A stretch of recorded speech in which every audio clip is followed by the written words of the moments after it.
પ્રસ્તુત છે 1 થી 21 ફેબ્રુઆરી 2026નું કરંટ અફેર્સ રિવિઝન, જે વિપુલ સર દ્વારા તૈયાર કરવામાં આવ્યું છે.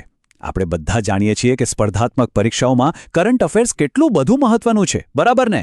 તો ચાલો જરાય સમય બગાડ્યા વિના આ ક્વિઝ દ્વારા આપણી તૈયારીને ચકાસીએ અને થોડી વધુ મજબૂત બનાવીએ. ચાલો ફટાફટ જોઈ લઈએ કે આજે આપણે શું શું કવર કરવાના છીએ. સૌથી પહેલા આપણે પર્યાવરણને લગતા એક અગત્યના મુદ્દા પર નજર નાખીશું. પછી આવશે ડિફેન્સ અને ઇન્ટરનેશનલ રિલેશન્સ. ત્યાર પછી દેશની રાજનીતિ અને શાસનમાં શું ચાલી રહ્યું છે એ જોઈશું. અને છેલ્લે બધું જ એકવાર ફટાફટ રિવાઇઝ કરી લઈશું. તો રેડી છો? ચાલો શરૂ કરીએ. તો ચાલો શરૂઆત કરીએ આપણા પહેલા સેક્શનથી, જે છે પર્યાવરણીય મુદ્દાઓ. તમે જાણો છો, પર્યાવરણને લગતા સવાલો પરીક્ષામાં અચૂક પૂછાય છે, એટલે આ ટોપિક પર ધ્યાન આપવું ખૂબ જ જરૂરી છે. ચાલો જોઈએ આજનો પહેલો સવાલ શું છે. ઓકે, તો પહેલો સવાલ સ્ક્રીન પર છે. સવાલ એ છે કે તાજેતરમાં પટના પક્ષી અભયારણ્યને રામસર સાઇટ તરીકે જાહેર કરવામાં આવ્યું, જે બહુ મોટી વાત છે. પણ આ અભયારણ્ય ખરેખર કયા રાજ્યમાં આવેલું છે?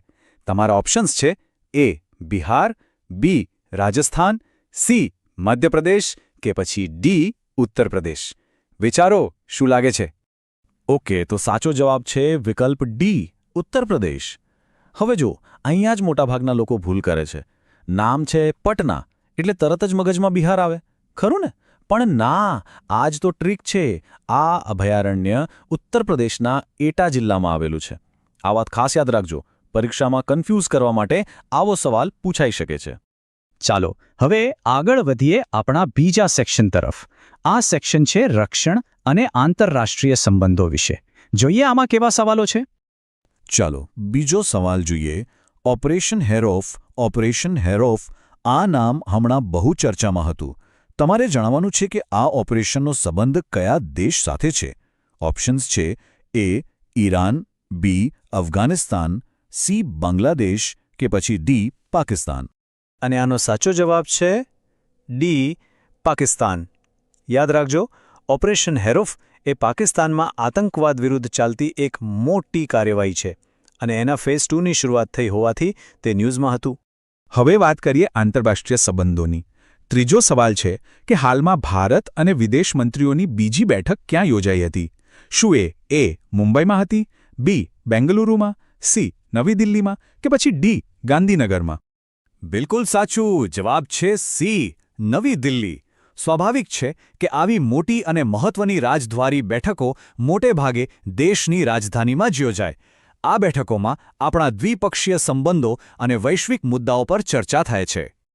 ચાલો હવે આવીએ આપણા ત્રીજા અને સૌથી મહત્વના સેક્શન પર, રાષ્ટ્રીય રાજનીતિ અને શાસન. આમાં દેશ અને રાજ્યોમાં થયેલા કેટલાક મોટા ફેરફારો વિશે વાત કરીશું. ચાલો જોઈએ. આ રહ્યો ચોથો સવાલ. દેશનું પહેલું વહેલું ભારત રત્ન ડૉક્ટર બાબા સાહેબ આંબેડકર પ્રશિક્ષણ અને અનુસંધાન કેન્દ્ર ક્યાં ખોલવામાં આવ્યું છે?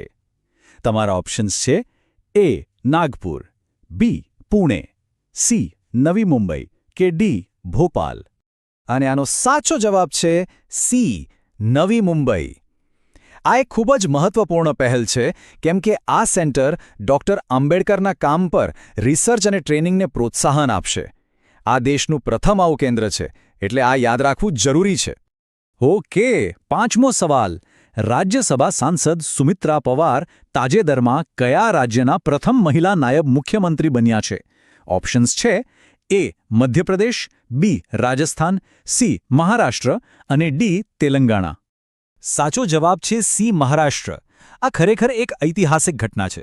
સુમિત્રા પવારજી મહારાષ્ટ્રના ઇતિહાસમાં પહેલા મહિલા ડેપ્યુટી સીએમ બન્યા છે. મહિલા સશક્તિકરણ માટે આ એક મોટું સીમાચિહ્ન કહી શકાય.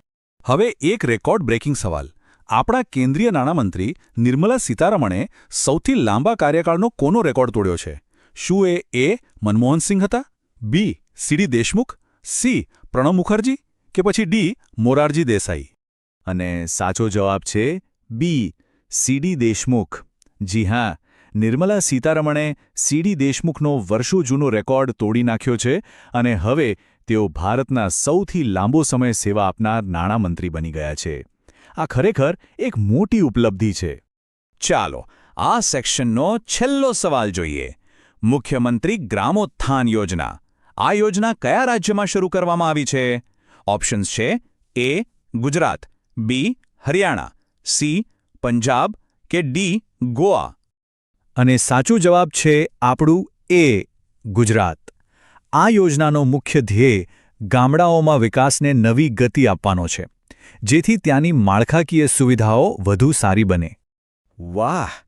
તો આપણે ઘણા બધા અગત્યના મુદ્દાઓ કવર કરી લીધા, પણ બધું યાદ રહ્યું કે નહીં? ચાલો, ચિંતા ન કરો. એક સુપરફાસ્ટ રીકેપ કરી લઈએ, જેથી બધું પાક્કું થઈ જાય. ચાલો, મારી સાથે ફટાફટ રિવાઇઝ કરો. પટના પક્ષી અભયારણ્ય, ઉત્તર પ્રદેશ. ઓપરેશન હેરોફ, પાકિસ્તાન. વિદેશ મંત્રીઓની બેઠક, નવી Delhi. Doctor Ambedkar research centre, Navi Mumbai. પહેલા મહિલા ડેપ્યુટી સીએમ સુમિત્રા પવાર, મહારાષ્ટ્ર. નાણામંત્રીનો રેકોર્ડ કોણો તોડ્યો? સીડી દેશમુખ. અને મુખ્યમંત્રી ગ્રામોત્થાન યોજના, ગુજરાત. છે ને સિમ્પલ? બધું યાદ રહી ગયું હશે હવે. તો બસ આજ માટે આટલું જ. આશા છે કે આ રિવિઝનથી તમને ઘણું જાણવા મળ્યું હશે અને તમારી તૈયારીમાં મદદ મળી હશે. જતાં પહેલાં એક સવાલ તમારા માટે છોડી જાઉં છું. આજે આપણે જે મુદ્દાઓ જોયા એમાંથી તમને શું લાગે છે કયો મુદ્દો ભારતના ભવિષ્ય પર સૌથી વધુ અસર કરશે? આના પર જરૂર વિચારજો. તમારી મહેનત ચાલુ રાખજો. આપણે જલ્દી જ મળીશું. Take care and all the best.